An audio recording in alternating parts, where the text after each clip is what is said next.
This over here would be a copy of the lecture, I believe.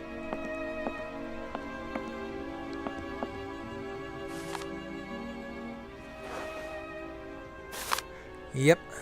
Legend of the Ivory Ark. The last ice age ended when the planet warmed up. This sudden climactic change threatened the existence of many animal species, including mammoths inhabiting the far northern Siberian wastes. It is said that the Yukol peoples decided to follow Noah's example and build an enormous ark to try to preserve the mammoth's existence. They lived in symbiosis with the pachyderm, which was at the heart of their religious worship. The ship was constructed entirely from mammoth tusks. A small herd of mammoths was installed on board with enormous quantities of fodder. Control of the ship was entrusted to a handful of particularly intrepid Yukol clans. Their mission was to take the animals to other lands with pastures more befitting to their survival.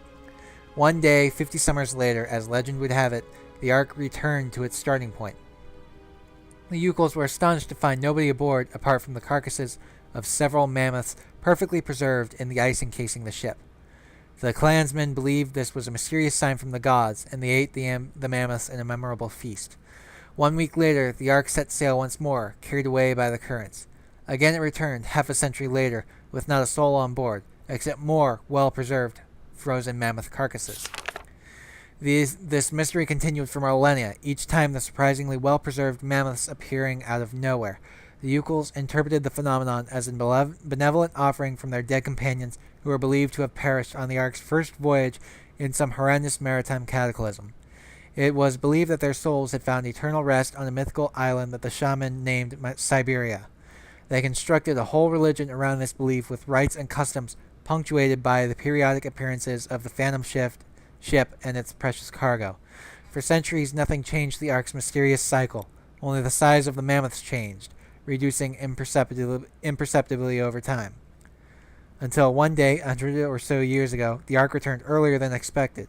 It was empty. The Yukols were dumbfounded and utterly confused. The spirits of their ancestors had forsaken them. Everything they had believed in, that had been the bedrock of their culture since the very depths of time, had now lost all meaning. The most fanatical believers noted that the frequency of appearances had in fact increased, and maintained that there was still hope as long as the Ark continued its return journeys from the unknown. Some elder yokels boasted having seen it several times, but thenceforth, each time the white ship returned, it only offered an empty shell to the despairing eyes of the surviving Yukols.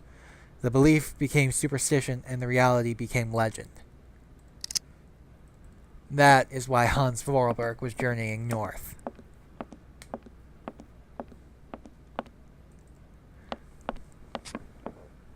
And now back to the station, back to the train, and a few parting tasks, and we can finally leave Bergstadt for good.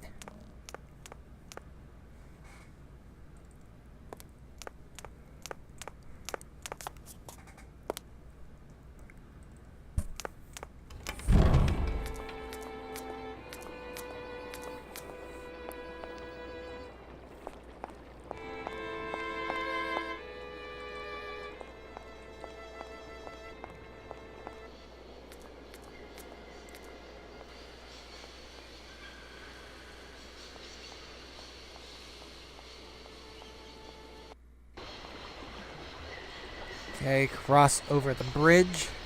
First one only.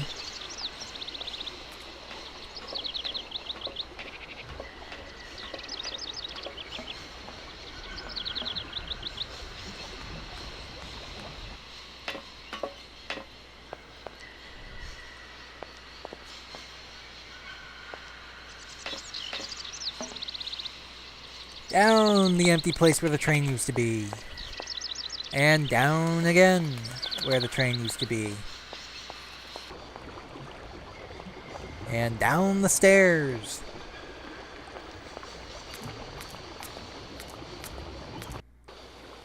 And down the walkway. And down and down and down.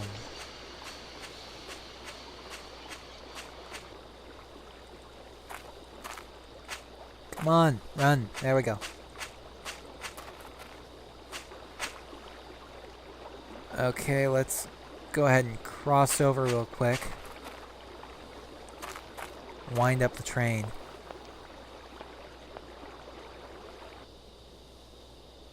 That way.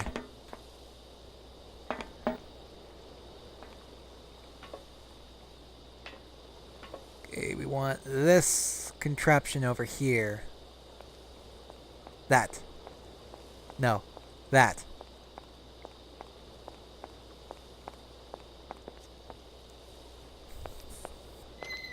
There we go. Now that. Now the lever.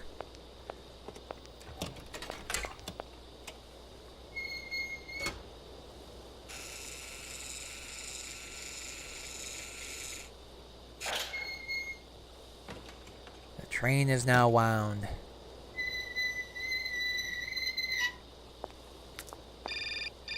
Oh, who is it now? Hello? Where are you? Dan. Hi, Dan. I'm in Barrickstadt. Bollock, what? Is that a town? I hope the man you're looking for lives there. Are you coming home soon? From what I gather, it's one huge university with an extraordinary station aviary. If you could only see it, there are trees and birds everywhere. It's so weird here. Sounds like a great place for a bit of sightseeing. So, are you coming back soon? Nope. I don't think so. In fact, the train I'm traveling on has some kind of a mechanical problem. We've been forced to stop here. Us? I thought you were alone. Who's with you? Oscar, the train engineer. You're messing around with mechanics now, are What? you? Don't be so stupid, Dan, please. Oscar is an automaton created by Mr. Varlberg, the man I'm looking for. And he's not any old robot. He's a sophisticated butler type, if you see what I mean. He's a bit obsessive as well. Kate, I don't know what they're feeding you in Europe, but don't you think it's time that you came home? Nope, not yet. But my mission still isn't finished. To hell with your mission.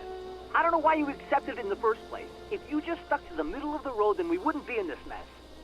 We?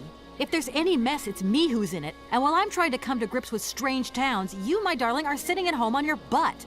I seem to remember we had nothing against my departure. It was only going to be 2 or 3 days, Kate. Please, try to put yourself in my shoes. What, you can't stand to be Your away from her for a shoes. week? Not only do I have to fit myself into your diary, but I've got to get myself into your shoes as well. Is there anywhere else Sir would like me to put myself while we're on this subject? Look, I don't want to talk about it now. Call me back when you've calmed down. I was perfectly calm before I picked up your call. I only wanted a few words of encouragement, not your disdain. Was that too much to ask? You can be such a selfish... Takes one to know one, sweetheart. Huh. Things getting even worse in Romance Land for Kate Walker. You might think we'd be all free and clear to leave Barrickstadt now, but you'd be wrong. Now we have to go open the gate up at that wall.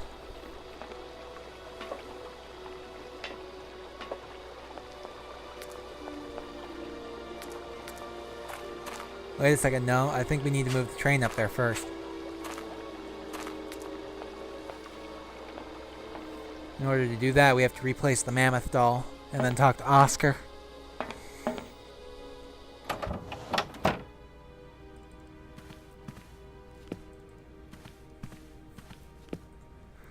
Mammoth doll goes there.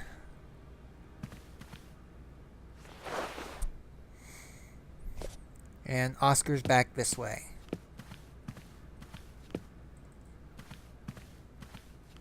There we go. Everything okay? Yes, Kate Walker. I am waiting to continue our journey. Well, let's continue on Oscar, then. if you tell me one more time something's missing, I'll... Everything is ready. Take your seat, Kate Walker. We are leaving. But not for long. Okay.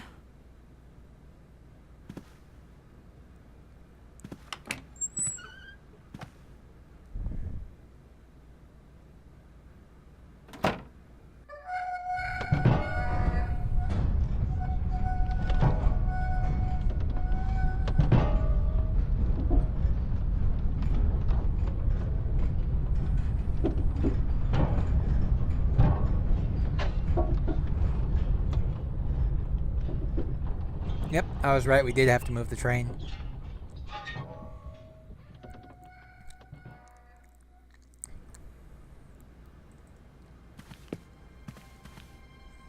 I believe we want this side. Yep.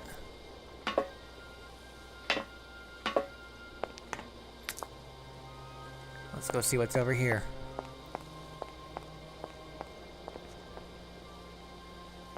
What are you doing there, Oscar? It is imperative that we comply with railroad and customs regulations, Kate Walker. Oscar, don't you think we could drop the trifling details once and for all? We need an exit visa to get beyond the wall, Kate Walker. One more thing. And you wouldn't know where I could get one of them from, would you? There is usually some form of authority stationed at a guard post that is strategically positioned to issue such a visa. And... I don't suppose you can help me get this visa then? Your non-supposition is correct, Kate Walker. so he can't. Okay, see you later, Oscar. Yes, Kate Walker. What's up here?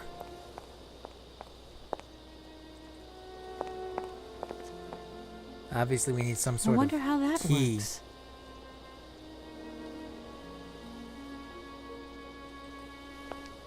Now, where's the guy we need to talk to? This way?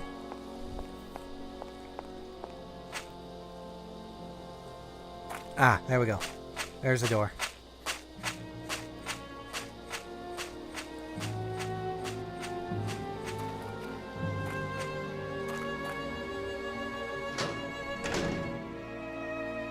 And up the stairs.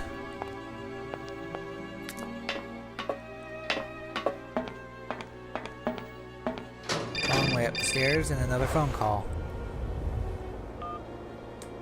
Hello? Kate! Oh, is that you? What's going on? Well, I finally got the mechanical train wound, and I hope it's going to take me to Hans Vorarlberg. I had to sort things out with a couple of weirdo sailors, and they probably ripped me off. But now I'm blocked behind this massive wall. You should see it, it's huge.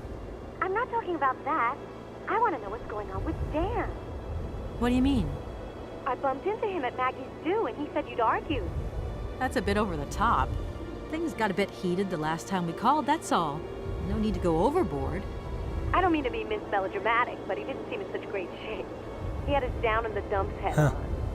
on. Like Dan has a down-in-the-dumps head. Well, yeah, when that shock of hair flops over his forehead, and his eyes mist up, and his eyebrows kind of creased together. I'd never noticed. Maybe I did go a bit too far, but he's got such a goody two-shoes image of me that sometimes I just lose it. And this case is taking up a lot of headspace. I was just looking for a bit of compassion. Well, you sure got mine. So, what's going down? Like I said before, I'm kind of getting somewhere, but it's slow. This Hans Vorarlberg guy is getting more and more fascinating by the day. Okay, well, anyway, it doesn't sound like you're bored. Not like back here in the office. Every day is boredom day. It's just no fun without you. When are you coming back? Shouldn't be long, I hope. Look, I've got to go. See you soon. Well, call us again real soon. And be easier on Dan next time, huh? I'll try. Sounds like her friend's got a little bit of a sweet spot for her fiancé. I think it's her fiancé. Could just be a boyfriend. No point. It's locked. Okay, wrong direction. Let's go this way.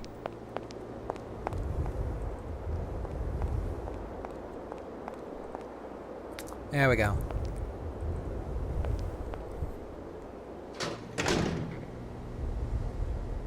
What's out this way?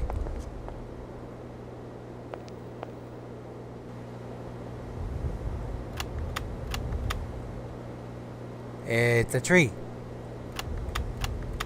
Look at it like this, though. Looks almost like an animal or a monster or something.